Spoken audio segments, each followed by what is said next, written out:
गिरो गिरो तू झरने की तरह जो पर्वत की ऊंचाइयों से गिर के भी अपनी सुंदरता खोने नहीं देता, जमीन के तय से मिलके भी अपनी अस्तित्व को नष्ट नहीं होने देता। क्या करे साला, एक मच्छर आदमी को हिजड़ा बना देता है, एक खटमल पूरी रात को अपाहिज कर देता है। Hello friends, good morning, welcome to our channel target with Lalan Sharma. तो आज विद्यार्थी हम लोग ट्रेन पर अगले टाइप का क्वेश्चन सॉल्व करेंगे। आइए देखते हैं, पहले कंसेप्ट फिर न्यूमेरिकल।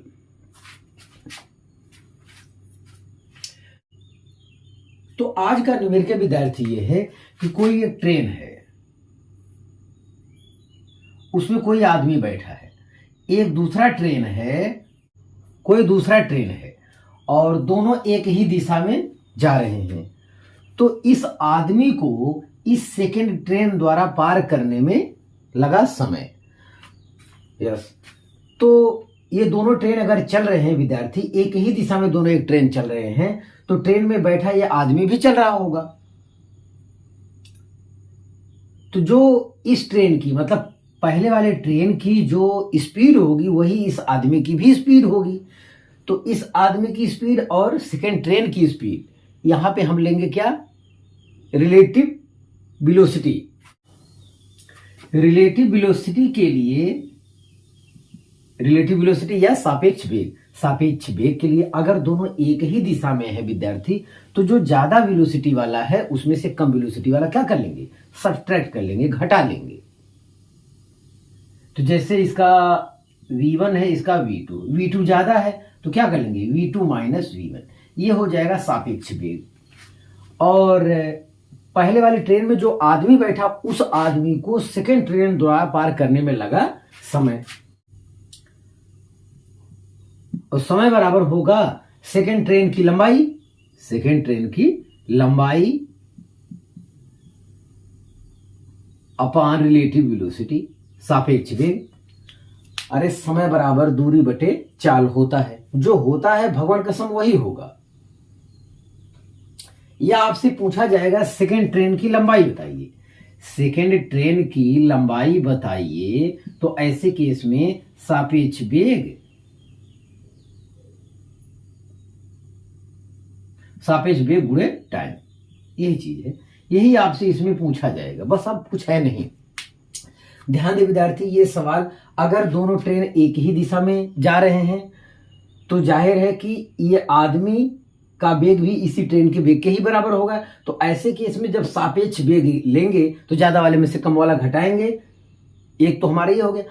दोनों एक ही दिशा में जा रहे हैं तो सापेक्ष वेग के लिए हमेशा ज्यादा वाले में से कम वाला घटाना होगा। अगर दोनों ट्रेन विपरीत दिशा में जा रहे होंगे तो ये आदमी भी विपरीत दिशा में जाएगा, ऐसी दशा में सापेक्ष वेग के लिए जोड़ना होगा। अगर ट्रेन विपरीत दिशा में जा रही है तो एक दूसरे को वेग बढ़ा हुआ प्रतीत होता है, अगर एक ही दिशा में जा रहे हैं तो घटा हुआ प्रतीत होगा। तो एक ही दिशा में जा रहे हैं तो घटाना होगा, विपरीत दिशा में जा रहे हैं तो जोड़ना होगा। बस दूरी बराबर चाल गुणे समय, उसी से आप काम चलाइए, कोई दिक्कत नहीं, आराम से सवाल लग जाएगा। तो देखते हैं पहला क्वेश्चन। तो दो रेलगाड़ी एक ही दिशा में 56 किलोमीटर पर आवर और 29 किलोमीटर पर आवर की चाल से चलती है। तेज चलने वाली रेलगाड़ी धीमी चलने वाली रेलगाड़ी में बैठे एक आदमी को 16 सेकंड में पार कर जाती है, तो तेज चलने वाली रेलगाड़ी की लंबाई क्या होगी।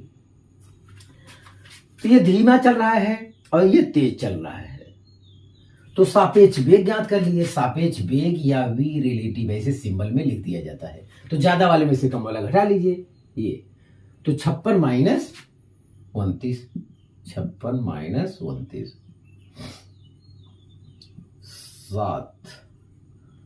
27 किलोमीटर पर आवर आया। तो आपका जो जवाब है वो मीटर में है, तो इसे मीटर पर सेकंड में बदल लीजिए। तो 27 गुणे 5/18, अभी मीटर पर सेकंड हो जाएगा, तो ये हो जाएगा 9 त्रिक 27, 9 दूनी 18, तो हो जाएगा 15/2 मीटर पर सेकंड हो जाएगा। यस, ये दोनों ट्रेन चल रहे हैं और एक ट्रेन में आदमी बैठा है, तो जो तेज ट्रेन चल रहा है, तेज मतलब ये पहला वाला चल रहा है, और जो धीमा चल रहा है इसमें आदमी बैठा है, तो पार करने में लगा समय। तो आदमी की लंबाई गिनती में, वो ट्रेन को पार करने में नहीं पूछ रहा है, ट्रेन में बैठे आदमी को पार करने में कितना समय लगेगा, इस टाइप की बात हो रही है। जब ट्रेन में बैठे आदमी को ही पार करना है तो जो ट्रेन पार करेगा केवल उसकी अपनी ही लंबाई लिया जाएगा, क्योंकि आदमी की लंबाई हो, खंभा की लंबाई हो, पेड़ की लंबाई हो, ये जो है गिनती में नहीं आते। यस, जब आगे के कंसेप्ट में ये आएगा कि ये ट्रेन, इस ट्रेन को पार करने में कितना समय लगेगा, तो ट्रेन की अपनी अच्छी खासी लंबाई होती है, उसे जोड़ना होगा, ध्यान दें। लेकिन इस आदमी को पार करना है तो आदमी की अपनी कोई चौड़ाई नहीं होती, जिसे ट्रेन को पार करने में उसकी भी चौड़ाई क्या करना पड़े, जोड़ना पड़े। ये चीज ध्यान देना है आपको। बस खत्म। तो यही देखिए, तेज चलने वाली रेलगाड़ी की लंबाई, तो L बराबर V रिलेटिव गुणे समय, इसमें रख दो, V रिलेटिव है 15/2 और समय कितना लग रहा है, 16 सेकंड लग रहा है। यस, 2 अट्ठे 16, 15 अट्ठे 120 मीटर। इस आधार विद्यार्थी ऑप्शन सी करेक्ट है। तो हाँ विद्यार्थी, आप इसे कॉपी कर लीजिए। तो फिर अगला क्वेश्चन हम देते हैं।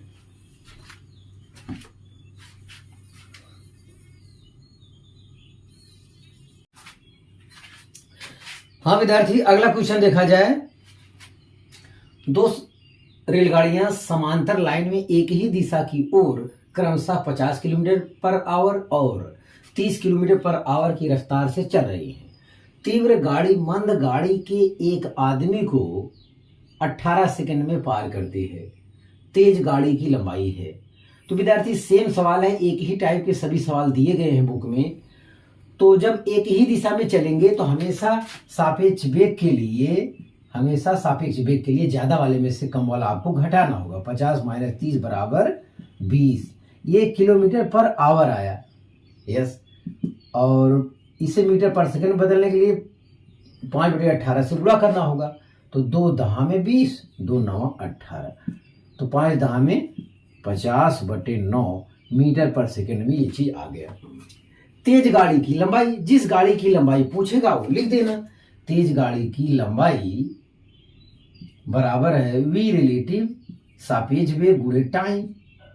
बस, तो सापेक्ष वेग आ गया 50/9 मीटर पर सेकेंड और टाइम कितना लग गया 18 सेकेंड। तो 9 दूनी 18, 50 दूनी 100 मीटर हो गया। इस आधार विद्यार्थी ऑप्शन बी करेक्ट है। तो हाँ विद्यार्थी, आप इसे कॉपी कर लीजिए। तो फिर और क्वेश्चन हम देते हैं। हाँ विद्यार्थी, अगला क्वेश्चन देखा जाए। दो रेलगाड़ियां समांतर लाइन में एक ही दिशा की ओर क्रमशः 72 किलोमीटर प्रति घंटा और 36 किलोमीटर प्रति घंटा की रफ्तार से चल रही है। तीव्र गाड़ी मंद गाड़ी के एक आदमी को 5 सेकंड में पार करती है। तेज गाड़ी की लंबाई है। तो जिस गाड़ी की लंबाई पूछता है उसी की लंबाई से मतलब है, क्योंकि अगली गाड़ी में वो आदमी बैठा है और आदमी की जो लंबाई होती है वो बहुत कम होती है। तो जाहिर है लंबाई मतलब वो इस टाइप से खड़ा होता है, तो ये बहुत कम होता है ना। बहुत कम होने की वजह से वो गणना में नहीं आता है। तो फिर वही एक ही दिशा में चल रहे हैं। रिलेटिव वेलोसिटी आपको ज्ञात करना चाहिए। V रिलेटिव ज्यादा वाले में से कम वाला घटा लो। 72 - 36, तो ये कितना आएगा 36 किलोमीटर पर आवर आएगा। तो 36 गुणे 5/18, तो 18 दूनी 36, 5 दूनी 10 मीटर पर सेकेंड आ गया। अब तेज रेलगाड़ी की लंबाई L बराबर V रिलेटिव गुणे टाइम। बस, V रिलेटिव आपका आया है 10 गुणे टाइम है 5 सेकेंड, तो हो गया 50 मीटर। तेज रेलगाड़ी की लंबाई कितना है 50 मीटर। तो काफी आसानी से विद्यार्थी ये प्रॉब्लम सॉल्व हो रहे हैं। लेकिन ध्यान देना विद्यार्थी, अगर यही सवाल रेलगाड़ी अपोजिट डायरेक्शन में चलने लगे तो सापेक्ष वेग के लिए, रिलेटिव वेलोसिटी के लिए ये दोनों को क्या करना होगा, जोड़ना होगा। इतना है जिस पर कि सवाल दिया नहीं है बुक में। अगर ये अपोजिट डायरेक्शन में हो जाए तो हम सापेक्ष वेग के लिए जोड़ेंगे और एक ही डायरेक्शन में हो जाए तो हम सापेक्ष वेग के लिए ज्यादा वाले में से कम वाला घटाएंगे। इस बात का हमेशा ध्यान रखिएगा। और बाकी जो फार्मूला आप जानते हैं, दूरी बराबर 4 गुणे समय, उसका प्रयोग करते रहिए। तो आप इसे कॉपी कर लीजिए। तो फिर अगला क्वेश्चन हम देखते हैं।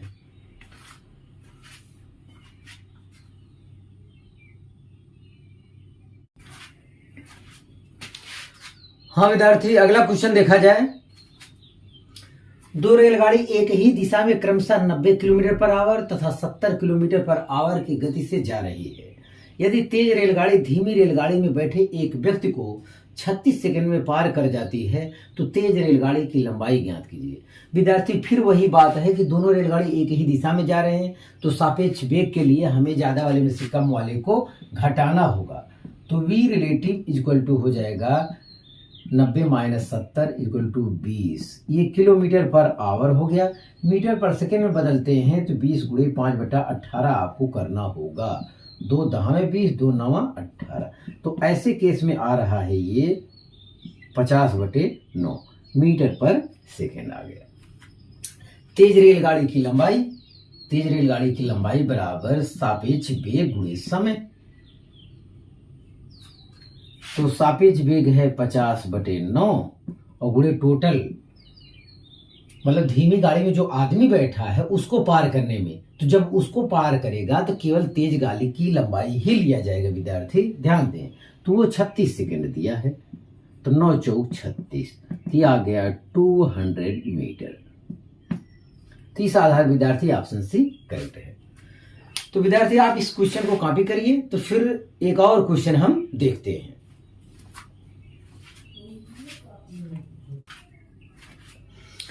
हाँ विद्यार्थी, आज का लास्ट क्वेश्चन देखा जाए। दो रेलगाड़ी एक ही दिशा में क्रमशः 40 किलोमीटर प्रति घंटा तथा 20 किलोमीटर प्रति घंटा की गति से जा रही है। यदि तेज रेलगाड़ी धीमी रेलगाड़ी में बैठे एक व्यक्ति को 5 सेकंड में पार कर जाती है तो तेज रेलगाड़ी की लंबाई ज्ञात कीजिए।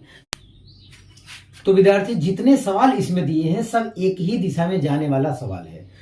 तो एक ही दिशा में जाता है अगर, तो सापेक्ष वेग के लिए आपको पता है कि घटाना चाहिए। तो v रिलेटिव इक्वल टू हो जाएगा 40 माइनस 20 बराबर 20 किलोमीटर पर आवर। तो आंसर हमारा मीटर में है, तो जाहिर है मीटर में बदल लेना चाहिए। तो 20 गुणे 5/18 करेंगे तो 20 25 100/18 मीटर पर सेकेंड आया यहाँ पे। यस, या 50/9 मीटर पर सेकेंड भी कर सकते हैं। चलिए, ये हो गया।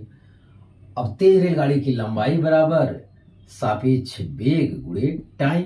तो सापेक्ष वेग है 50/9 गुणे टाइम आपका है 5 सेकेंड। तो 5 25 250/9। तो 9 दूरी 18 हो जाएगा और 9 7 7, तो 27 सही 7/9 मीटर। तो इस आधार विद्यार्थी ऑप्शन सी हमारा क्या है, करेक्ट है। तो हाँ विद्यार्थी, आज बस इतना ही। आप मेहनत से पढ़ाई करते रहें। All the very best.